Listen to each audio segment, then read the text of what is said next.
இவ்வளோ பெரிய கேக்கு வெறும் 1 கேஜி தானா? ஆமாங்க. எங்களுக்கு கால் பண்ணி ஒரு கஸ்டமர் ஃபர்ஸ்ட் பர்த்டேக்காக ஆர்டர் கொடுத்துருந்தாங்க. அவங்க கேட்டுக்கிட்டது என்னென்னா 3 டயரில் கேக் வேணும், பார்க்க கேக் நல்லா பெருசாக இருக்கணும், ஆனால் 1 கேஜியில் போதுங்கிற மாதிரி சொல்லியிருந்தாங்க. அவங்க கேட்ட மாதிரியே 3 டயர்லேயே கேக் ரெடி பண்ணி எடுத்துக்கிட்டாச்சு.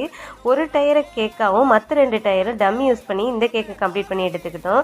இந்த இதில் உங்களுக்கு எந்தெந்த லேயர்லாம் டம்மின்னு தெரிஞ்சிச்சுன்னா கீழே கமெண்ட் பண்ணுங்கள். இது பீகாக் தீமுங்கிறனால க்ரீன் அண்ட் ப்ளூ காம்பினேஷனில் இந்த கேக்கை ஃப்ராஸ்டிங் பண்ணி எடுத்துக்கிட்டாச்சு. பீகாக் ஃபெதரை ஃபுல் அண்ட் ஃபுல் ஃபாண்டன்ட்லேயும் கஸ்டமர் ஷேர் பண்ண இமேஜில் ஒரு ஃப்ரூட் டிசைன் இருந்துச்சு, அதையும் ஃபாண்டன்ட்லேயே மேக் பண்ணி இந்த கேக் அட்டாச் பண்ணி இந்த கேக்கை கம்ப்ளீட் பண்ணி எடுத்துக்கிட்டோம். உங்களுக்கு இந்த கேக் பிடிச்சிருந்துச்சுன்னா இந்த வீடியோக்கு ஒரு லைக் பண்ணுங்கள். உங்களுக்கும் இந்த மாதிரி கேக்ஸ் தேவைப்பட்டுச்சுன்னா ஸ்க்ரீனில் தெரிய நம்பருக்கு கான்டாக்ட் பண்ணுங்கள். நாங்கள் திருத்துறைப்பூண்டி நாச்சிக்குளம் சரௌண்டிங்கில் கேக்ஸ் ஆர்டர் எடுத்து பண்ணி கொடுத்துட்ருக்கோம். தேங்க்யூ ஃபார் வாட்சிங்.